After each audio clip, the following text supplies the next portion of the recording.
깡패처럼 살지 말고 그 그쵸. 깡패 사회나 다름없는데 맞아요. 조금 그렇게 하지 말고 좀 도덕적으로 좀 하자. 우리 좀 말이 되게 사람답게 하자. 맞아요. 이런 이야기를 한 게 공자, 맹자 그리고 순자 요쪽 계열이다라는 말씀이신 거죠. 그래서 이제 뭐 학교 이제 다닐 때는 그래요. 이제 그 서양 철학자 교수님들은 그렇게 얘기를 해요.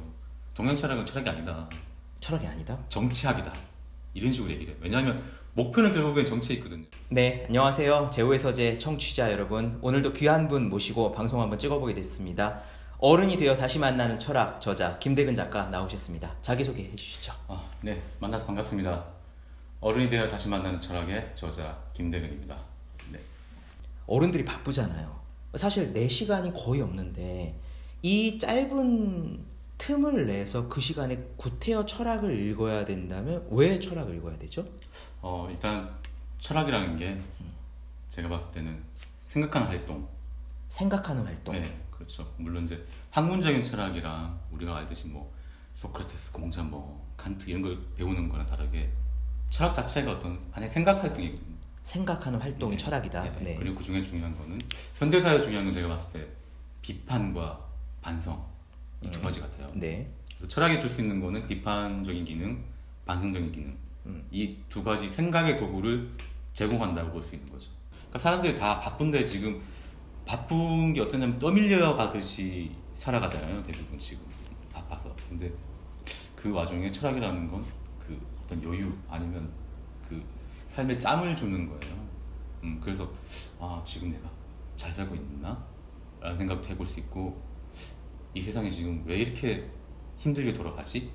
라고 한번 생각해 볼 수도 있고 그러니까 어떤 사회의 구조에 대해서 한번 들여다보는 아니 내 마음속으로 들여다보는 이게 이제 어떤 반성 기능 아니면 비판 기능 이런 게 이제 철학이 가지는 유용함이라면 유용함이겠죠. 먹고 살기 힘들고 바쁜데 우리가 잘 살고 있나? 내가 잘 살고 그쵸. 있나? 사람들이 잘 살고 있나를 맞습니다. 남한테 보면 비판, 나를 보면 반성. 그쵸. 이렇게 시간을 떼내서 그러면은 비판과 반성은 결국 방향을 잡기 위한 거인가요? 그렇죠. 네, 우리가 지금 잘 가고 있나? 네. 열심히는 가고 있는데 네, 정확합니다. 네.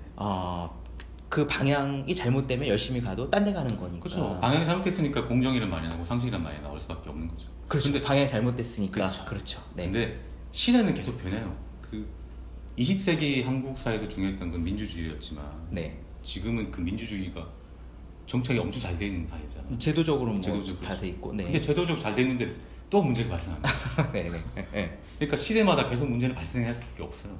사회 문제라는 건 사라지진 않는단 말이죠. 네. 그럼 이 사라지지 않는 사회 문제에 대해서 어떻게 대처해야 될까?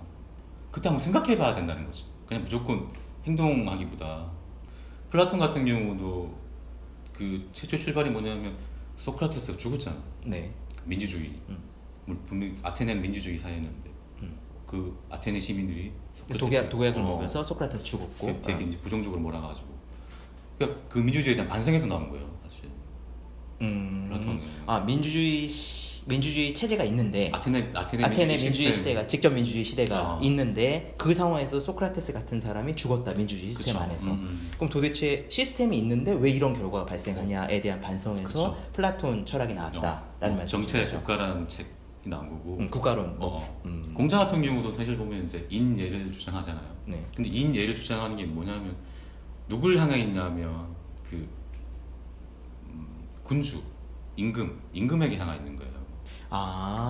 공자가 얘기하는 인의예지 이게 우리들 윤리적으로 살자 이거 이전에 일단 극한 게 정치를 하는 위정자들, 맞습니다. 권력자들한테 니네들 그냥 하지 말고 니네들 하고 싶은 대로 하지 말고 인의예지를 가지고 좀 해라. 그러니까 공자의 인과 예는 그쪽을 향해 있다. 이렇게 맞습니다. 읽어야 된다는 말씀이신 거죠? 그렇게 보면 굉장히 혁명적인 거죠. 당시에 봤을 때 혁신적이기도 하고. 그렇죠. 그때는 사실 왕이 죽이라 그러면 죽일 수 있잖아. 너 이리 와, 너 마음에 안 들어 뭐 올 죽어. 그렇죠. 당장 죽일 수 있는 당장 거고. 죽일 수 있죠. 사람이 아니었던 사람이 시대지. 그 인권이 없던 시대란 말이에요. 그렇죠. 인권이라는 말이 아예 없었죠. 없었죠. 사람이 아니지 한마디로. 짐승이지 짐승. 짐승이죠. 사실 인권이라는 말도 한 17, 8세기 정도 돼야지 이제 네. 뭐 프랑스 혁명 이쯤 되면 서양에서 결국 이제 뭐 인간에게 누구나 권리가 있어. 천부 인권이 어쩌고저쩌고 하면서 이제 세계 인권 선언이 뭐 인권 선언이 이렇게 그때 좀 나온 거지. 그러니까 인류의 세계를 돌아봤을 때 2000년 넘게 인권이라는 건 없었단 말이에요. 그러니까 그 당시에 인간답게 살아라 아니면 뭐 예의 있게 좀 대하라 도덕적으로 정치해라 이게 엄청난 그렇기 때문에 공자를 두고 성인이라고 부를 수 있는 거죠. 얘기가 자연스럽게 공자로 넘어왔는데 네네. 지금 중요한 거는 공자가 말했던 이니에지는 그 당시에 지 맘대로 했던 그 권력자들한테 그렇죠. 했던 말이다. 어떻게 보면 정치 시스템이 이상한 거예요. 어떻게 해결할까 했을 때 공자는 도덕으로 당시에는 그게 이제 어떻게 보면 제일 적당한 문제 해결책이었고 지금은 이제 공정상식 얘기가 나오는 거고. 그래서 지금 공정상식, 정치 문제 이런 얘기를 하시는 거군요. 네, 맞죠. 네. 그러니까 문제는 일단 사회가 엉망이야. 정치 그렇죠. 시스템도 엉망이야. 먹고 살기 다들 힘들고 이상해. 맞아요. 이걸 해결해야 되는데 어떻게 해결할까? 공자는 도덕으로 해결해야 된다. 그렇죠. 이렇게 얘기를 했다는 거죠. 네. 그게 육아의 기본적인 원칙이에요. 육아에 공자 맹자를 따른 제자는 네, 육아에 네, 그러니까 우리들한테 니네들 조금 윤리적으로 살아 도덕적으로 살아가 아니라 그게 1차적 포커스가 아니라 엉망인 나라를 고치기 위한 도구로 그렇죠. 권력자들한테 도덕의 잣대를 들이댔다. 지금 이게 공자인 거죠. 그러면 사실 그때는 목숨 내놓고 한 거 아닌가요? 거의 그렇죠. 그나마 공자였기 때문에 그래서 사실 공자가 정치적으로 중용되지 못했잖아요. 등용되지 못했단 말이에요. 그렇죠. 공자는 크게 막 정치적으로 성공한 건 아니지. 근데 제자들이 엄청 많으니까. 네.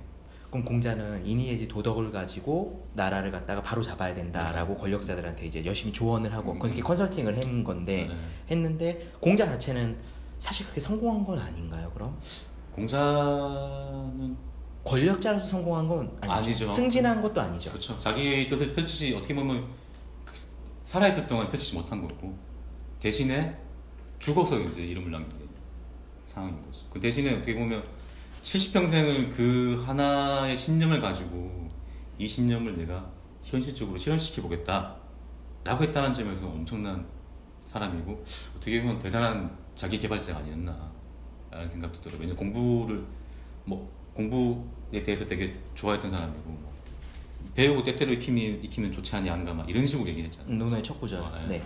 공부를 한다는 건 뭐냐면 그 자기 개발인 거죠 어떻게 보면. 그리고 항상 그 얘기를 해요. 그러니까 뭐 개발하고 너 항상 공부해서 더 훌륭한 사람이 되라 이런 얘기를 하는 거죠.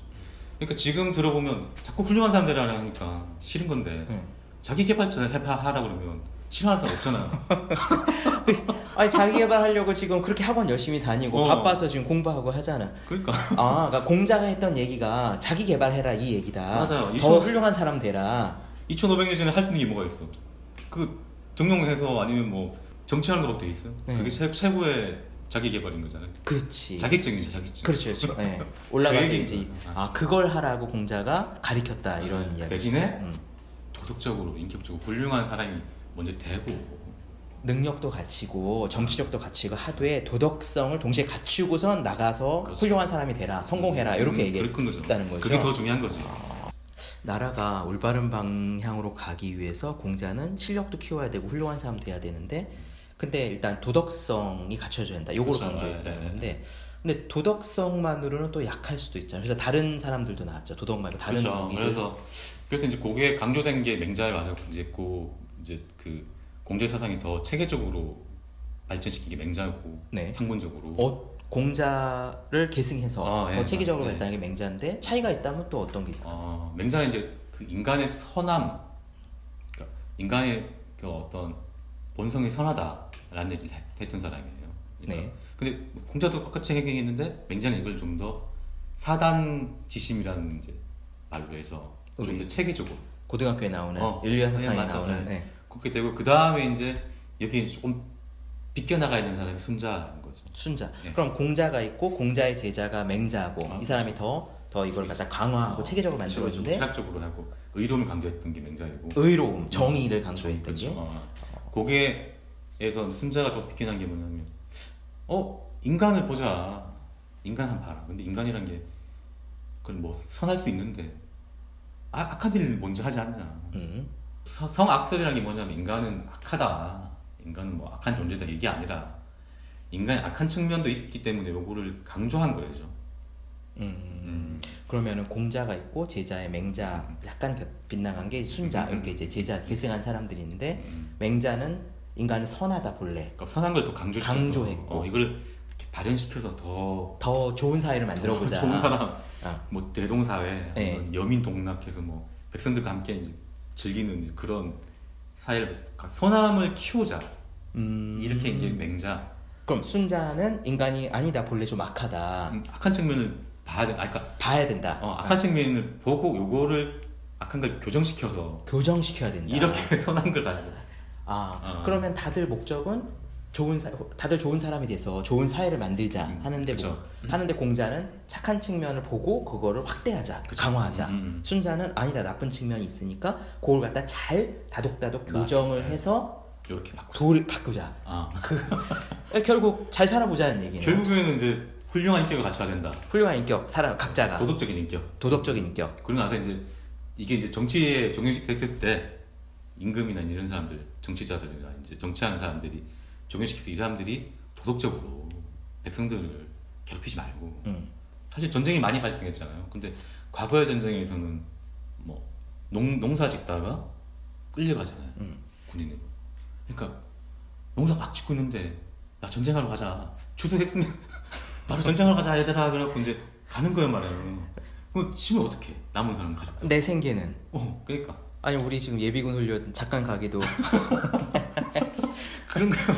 동원 훈련 잠깐 갔다 오기만 해도 지금 답답한데. 아니 빠지게 해서 농사 지었는데 그거 다 걷어가. 전쟁이 가야 되잖아요. 그리고 나서 곡식만 걷어가면 되는데 그게 아니라 너도 참전해. 전쟁. 참전해. 전쟁 징용까지 하고. 징병까지 해야 된다는 거죠. 그리고 나서 이제 또 문제는 뭐냐면 그 국가가 자꾸 바뀌잖아요. 그쵸. 왕자가. 네. 그래서 이제 지역은 한 곳인데 어느 나라는 어느 때는 뭐 A랑 국가가 이길 지배. 꼭 그 다음에 가니까 B랑 국가가 또 지배. 전쟁이 잦으니까. 바뀌어. 네. 그러면 올해 수확해서 얘한테 줬어. 이미 세금을 냈는데 또 내라 그러는. 내년 되면 또 얘한테 내야 돼. 백성들 삶이 전혀 나아지지 않는 거죠. 우리 그 깡패 영화 같은 거 보면은 이쪽에다가 냈는데 다른 깡패가 와서 또 이쪽 달라 그러고. 그 상황인 거야. 그래서 공자, 맹자, 뭐 순자 이런 사람들이 와서 이거 안 된다. 도덕적으로 좀 나눠줄 수 있잖아. 의롭게 좀 이름을 밝히지 말고. 깡패처럼 살지 말고 그 깡패 사회나 다름없는데 맞아요. 조금 그렇게 하지 말고 좀 도덕적으로 좀 하자. 우리 좀 말이 되게 사람답게 하자. 이런 이야기를 한 게 공자, 맹자 그리고 순자 이쪽 계열이다라는 말씀이신 거죠. 그래서 이제 뭐 학교 이제 다닐 때는 그래요. 이제 그 서양 철학자 교수님들은 그렇게 얘기를 해요. 동양 철학은 철학이 아니다. 철학이 아니다? 정치학이다. 이런 식으로 얘기를 해요. 왜냐하면 목표는 결국엔 정치에 있거든요. 철학의 목표가 생각하거나 인간의 본질이 무엇이 이게 초점이 아니라 그쵸. 그거는 생각하는 과정이지만 맞아. 초점은 그러니까 정치가 어떻게 해야 이게 그쵸. 괜찮은 세상이 되냐. 요게 목표라는 요게 거죠. 목표인 근데 그거에서 공자, 맹자, 순자 이쪽은 도덕적으로 뭔가 그쵸. 사람을 선하게 하거나 이렇게 해서 좋은 정치를 해보자. 그렇죠. 맞아요. 훌륭한 인격이 많은 사람들이 나와야지만 훌륭한 인격을 가진 사람들이 많이 나와야지만 이 사회가 좀 괜찮은 정치가 가진 사회가 된다. 그러니까 너희들도 각자 자기 개발 열심히 해라. 그렇죠. 사실 공자는 교육자잖아요, 그죠? 그렇죠, 맞습니다. 요즘으로 치면 노량진 학원 강사, 스타 강사, 엄청난 스타 강사. 공자 제자가 몇천 명 되셨잖아요. 중국에서 엄청난 강사였으니까 이게 뭐 어떻게 보면 대단한 사람이죠. 뭐 제가 봤을 때는 그 최초란 말이 좀 그렇긴 한데 중국 최고의 자기개발자가 아니었나. 중국 최고의 자기개발 강사 내지 저자. 그렇죠. 자기개발인데 이제 그게 도덕적 자기개발자. 정치를 향해 있는. 그렇죠. 돈 벌고 끝나는 게 아니라 올바른 정치를 향해 있는 자기개발자가 공자다. 그 70평생을 그것만 자기 신념을 실현하려고 했으니까. 제자가 그렇게 많을 이유가 뭐겠어요. 이 사람이 진짜로 그 말과 행동이 똑같으니까 항상 그 향해 가니까 제자들이 따르지. 그 목표가 정치적으로 잘 사는 사회를 만들기 위해서 그런 인간이 군주가 돼야 된다. 좋습니다. 지금 공자, 맹자, 육아 쪽 얘기를 쭉 했는데 네. 원래 노자장자 좋아하신다고 했잖아요. 맞습니다. 노자장자도 그럼 똑같이 정치적으로 좋은 사회를 만드는 게 목표인가요?